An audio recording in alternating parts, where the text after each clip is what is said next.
आपके साथ चल रहा है डिवाइन मैजिक। आपके ऊपर बरस रही है ईश्वरीय कृपा। अब क्या हो रहा है आपकी लाइफ में ना, आपके हेटर्स द्वारा चली जा रही सारी चालें उल्टी पड़ रही हैं। उनकी चालों का आपके ऊपर ना तो कुछ असर हो रहा है, ना ही वे कुछ बिगाड़ ही पा रहे हैं। उन्हें यह समझ ही नहीं आ रहा है कि आपके साथ हो क्या रहा है, क्योंकि यही सब कुछ तो वे सालों से आपके साथ करते चले आ रहे थे।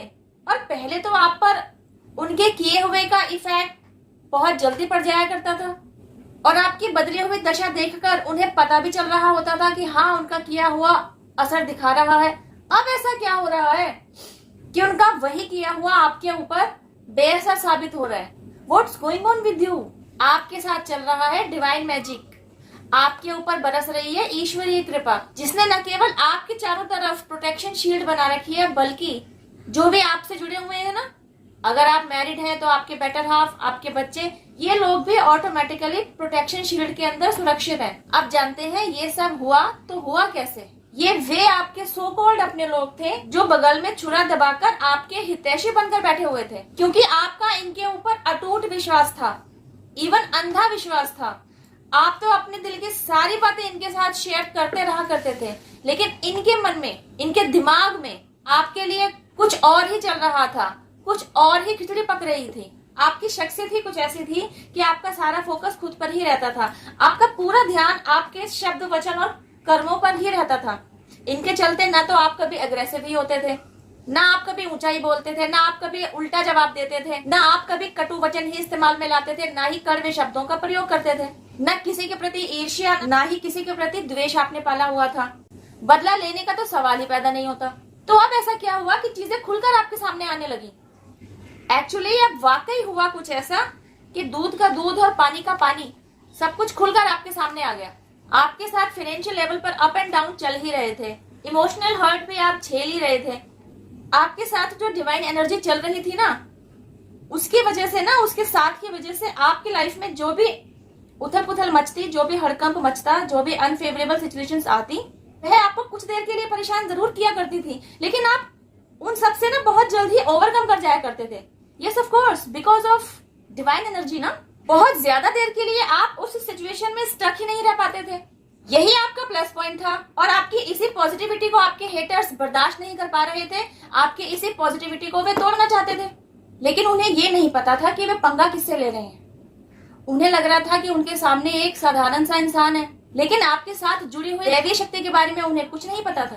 तो अल्टीमेटली उनका अटैक आप पर जो हो रहा था, उस दैवीय शक्ति की वजह से, उस अटैक से आपको बार बार बचाया जा रहा था। आपने सुना और समझा तो होगा ही, घड़ा जब भर जाता है तो वह छलकना शुरू हो जाता है। बस ऐसा ही कुछ आपके हेटर्स के साथ भी हुआ। अब उनके पापों का घड़ा भर चुका, और अब उनके पाप के घड़े के फूटने का टाइम नजदीक।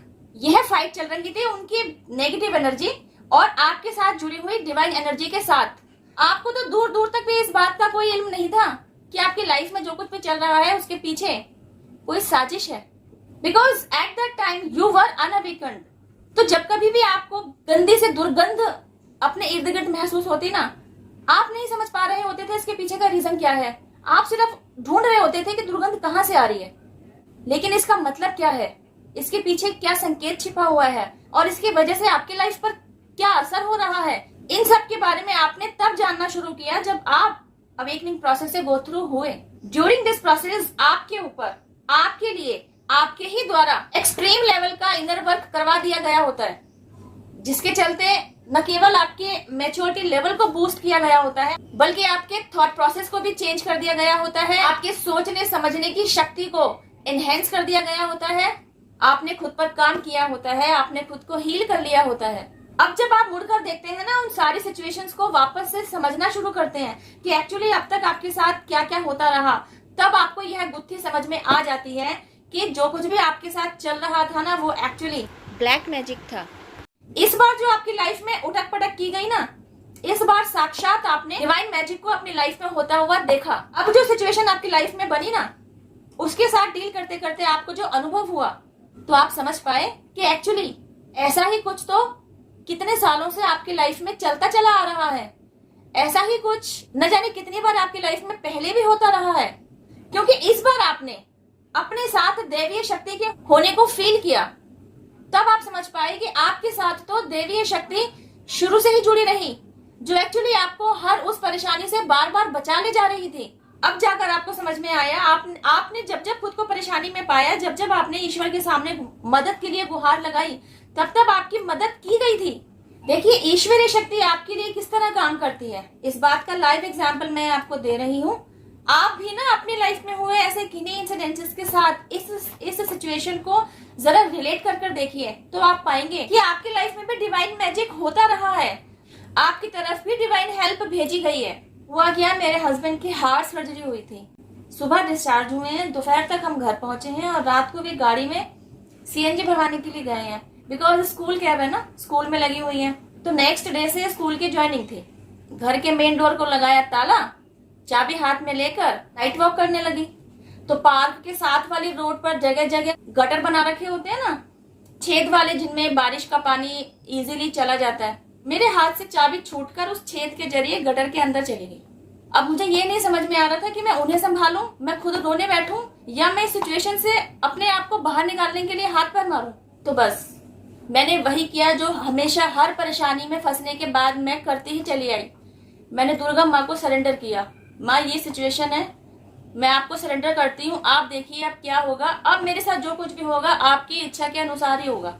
पूरे विश्वास के साथ मैंने अपनी स्थिति को उनके ऊपर छोड़ दिया, लेकिन एफर्ट तो डालने जरूरी है ना, कर्मा तो आपके हाथ में ही है। मैंने हस्बैंड को बोला, अच्छा आप बैठिए, गाड़ी में बैठिए, मैं कुछ करती हूँ। आगे तक गई, इधर उधर ढूंढा, कोई नहीं मिला, बिकॉज इट्स अबाउट 11 PM और 11:30, इतना टाइम हो गया था, सब लोग सो रहे थे। बस हाँ, मेरी एक नेबर मेरे साथ थी। तो हुआ क्या, उनके साथ गटर की तरफ आते हुए मुझे रास्ते में एक मोटी प्लास्टिक की डोरी भी मिल गई, मैंने उसको भी उठा लिया। फिर उसी डोरी के हेल्प से ढक्कन को उठाने की बहुत कोशिश की, लेकिन हम नहीं कर पाए, बहुत भारी था। सरप्राइजिंगली क्या हुआ, 3 बच्चे वहां से निकले। मैंने उन्हें बताया and instantly they were ready to help us, वे भी लग गए हमारी मदद के लिए, और उन तीनों की मदद से वह गटर का ढक्कन हम खड़ा कर पाए। फिर देखा वह गटर तो बहुत गहरा था, चांस की बात है वह नाला बिल्कुल सूखा था, उसमें बिल्कुल पानी नहीं था, नीचे बस इतनी सी नाली थी, बाकी सारा ऊपर तक बिल्कुल सूखा हुआ था। फिर क्या हुआ, वहां से एक और बच्चा निकला। ये बच्चे नहीं थे, ये सब टीनेजर्स थे, इसे बाहर गांव से आए होते हैं ना पीजीज में रहने के लिए, ऐसे वो भी एज अ पीजी हमारे एरिया में आसपास ही कहीं रह रहे थे। उसने सजेशन दिया कि अगर लोहे की चुंबक होती तो उसके जरिए नीचे से लोहे वाली चाबी ऊपर आ सकती थी। ये बात सुनते ही मेरे हस्बैंड के दिमाग में भी एक बात आई, कार की तरफ गए, डैशबोर्ड से एक चुंबक निकाल ले। मैं आपको दिखाती हूँ चुंबक कैसा था। ये है वो चुंबक, मैंने संभाल कर रखा है, सी। यह चुंबक मेरे हस्बैंड गाड़ी के डैशबोर्ड से निकाल कर लेकर आए और उन्होंने उस बच्चे के हाथ में दिया कि क्या इससे कुछ हो सकता है। उस बच्चे ने बोला, हाँ ये तो बहुत अच्छा है, ये तो बहुत काम का है। अब जरूरत थी प्लास्टिक की डोरी की। तो वे जो 3 बच्चे आए ना मुझे इनिशियली हेल्प करने के लिए, उन्होंने पार्क के पास से जाके उस डोरी को भी ढूंढ लिया। वह डोरी भी हमें नियर अबाउट ही मिल गई। अब क्या हुआ, डोरी के अंदर इसको बांधा गया और इसको पन्नी में डालकर नीचे लटका दिया। 2 मिनट की कोशिश के बाद ही इसने चाबी को अपनी तरफ खींच लिया, चाबी टक करके बोली और फिर डोरी मैंने ऊपर खींची और इससे चिपककर चाबी बाहर आ गई। मैं नहीं जानती किस तरह रात को 11 साढ़े 11 बजे के आसपास वे 3 बच्चे, मैं जहाँ परेशान अवस्था में खड़ी थी उस तरफ से ही निकल रहे थे। कहाँ से वह बच्चा आया जिसने हमें चुंबक वाला आइडिया दिया। मैंने उन सभी को थैंक यू किया, उन सभी को ग्रेटिट्यूड दिया, उन सभी को शुभकामनाएं दी। लेकिन मैं ये समझ पा रही थी कि मेरे साथ जो कुछ भी हुआ ना, यह डिवाइन मैजिक ही था। मेरी हेल्प के लिए ही माँ ने उन 3 बच्चों को भेजा, फिर उस चौथे बच्चे को भी भेजा। यू नो व्हाट, चुंबक का मेरे हस्बैंड को मिलना और गाड़ी तक पहुंचने के पीछे भी एक मिस्ट्री है। फिर कभी किसी और वीडियो में इस बात को शेयर करूंगी। मेरे हाथ से चाबी छूटना तय है, इस बात का दिव्य संकेत भी मुझे पहले ही दे दिया गया था। गाइस, मेरे साथ जो हुआ, इस मिरेकल को वही जान सकता है जिसके लाइफ में खुद ऐसे मैजिक हुए हैं, जिसने खुद ऐसे डिवाइनली गाइडेड मिरेकल अपनी लाइफ में होते हुए देखे हैं। आपने भी ऐसे किसी डिवाइन मैजिक को अपनी लाइफ में फेस किया है? मुझे जरूर बताइएगा। ऐसे ही न जाने कितने और एग्जाम्पल्स दिए जा सकते हैं जिनसे पता चलता है कि आपके साथ ईश्वरीय शक्ति जुड़ी हुई है, जिसने हमेशा आपको हर परेशानी से इजीली बाहर निकाल लिया होता है। आपने कभी ग्रेटिट्यूड ही नहीं दिया होता, क्योंकि आप समझ ही नहीं पा रहे होते कि ये जो कुछ भी आपके साथ हुआ ना, यह एक्चुअली मिरेकल है, एक ऐसा डिवाइन मैजिक जिसे आपकी हेल्प के लिए आपकी लाइफ में उतारा गया। तो आपके हेटर्स ये नहीं जानते कि आपके साथ ईश्वरीय कृपा किस हद तक जुड़ी हुई है। अब क्योंकि उनके पापों का घड़ा भर चुका है, अब उनका कर्मा उनकी तरफ बैक होने का टाइम आ चुका। अभी तक क्या हो रहा था, आपके हेटर्स द्वारा आपकी तरफ ब्लैक मैजिक प्रोजेक्ट किया जा रहा था, आपको ईश्वर द्वारा बचाया जाता रहा था। अब उनके किए हुए की सजा मिलने का टाइम भी तो आ गया ना। अब जब उन्होंने अपना घड़ा भर लिया, तो अब उनके द्वारा शुरू से अब तक जो कुछ भी आपके साथ गलत किया गया ना, this is the divine time. अब वही सब कुछ उनकी लाइफ में होना शुरू हो चुका है और आपको मिलती है ईश्वरीय कृपा।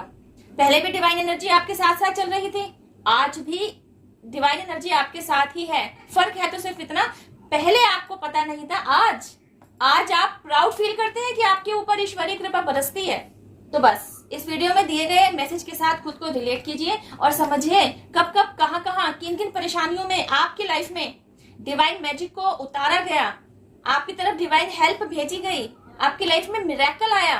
डिवाइन पावर जिनमें भी आपकी श्रद्धा है, यूनिवर्स, एंजल्स, आपके ancestors, spirit guides, mother nature, पूरे डिवाइन रियल को थैंक यू जरूर कहिए। इन्हें अपना ग्रेटिट्यूड देते रहिए, क्योंकि इन्हीं की हेल्प, प्रोटेक्शन, सपोर्ट और केयर की वजह से हम और आप आज तक संभले हुए हैं और अपनी अपनी ग्रोथ पर आगे की तरफ अग्रसर हैं। Thank you for watching my video. अब मैं आपसे मिलती हूँ मेरी नेक्स्ट वीडियो में। टिल देन हैव पेशेंस, रब केयर, जय माता दी, take care, bye, stay blessed.